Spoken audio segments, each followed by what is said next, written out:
ആദർശമില്ലാത്ത രാഷ്ട്രീയം മഹാപാപമാണെന്ന മഹാത്മാഗാന്ധിയുടെ വാക്കുകൾ അന്വർത്ഥമാക്കാൻ ഓരോ രാഷ്ട്രീയ പാർട്ടികളും പരിശീലനം നൽകണമെന്ന് കാൻഫെഡ് ആചാര്യ സംഗമം ആവശ്യപ്പെട്ടു. ഈ വർഷത്തെ ഡോക്ടർ പി.എൻ. പണിക്കർ അവാർഡ് സാഹിത്യകാരൻ വൈശാഖനും വിദ്യാഭ്യാസ രംഗത്തെ award Nehru group chairman K. കൃഷ്ണകുമാറിനും സമ്മാനിച്ചു.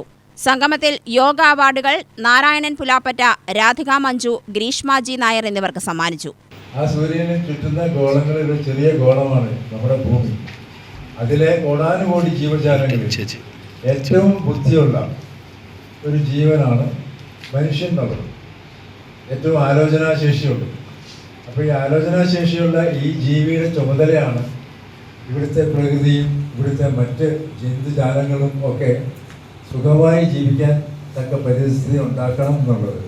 കാരണം നമ്മുടെ തൊട്ട് താഴെയുള്ള ജീവിയാണ് ചിമ്പാൻസിയും ഉറാങ്കുട്ടാനും. പക്ഷേ അവർക്ക് ഇതുപോലെ ഭാവനയോ ഒന്നും പുതിയതായി ഉണ്ടാക്കാനുള്ള കഴിവില്ല.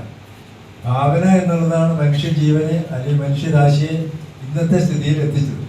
സങ്കല്പങ്ങളിൽ കൂടെയാണ് നമ്മൾ യാഥാർത്ഥ്യത്തിലേക്ക് പോകുന്നത്. അങ്ങനെ അല്ലെങ്കിൽ നമ്മൾ പണ്ടത്തെ ആ കാട്ടുമനുഷ്യരായിരുന്നേനെ ഇപ്പോഴും.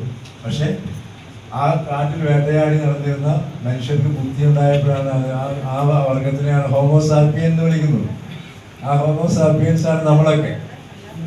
ലോകത്തിലെ ഏറ്റവും സർഗാത്മകതയുള്ള ജീവി ഏതാണെന്ന് ചോദിച്ചാൽ ഒറ്റ ഉത്തരവേ ഉള്ളൂ, മനുഷ്യക്കുട്ടി എന്നാണ്. കിനാവല്ലൂർ ശശിധരൻ അധ്യക്ഷത വഹിച്ചു. ക്യാമ്പിൽ സ്വാമി സ്വരൂപാനന്ദ സരസ്വതി, സ്വാമി പ്രഭാകരാനന്ദ എന്നിവർ അനുഗ്രഹ പ്രഭാഷണം നടത്തി. കൃഷ്ണ എഴക്കാട് രചിച്ച ബഹറിൻ ഡയറി എന്ന പുസ്തകം വൈശാഖൻ പ്രകാശനം ചെയ്തു.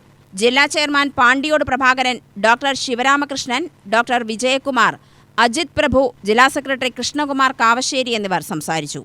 UTV news, Palakkad.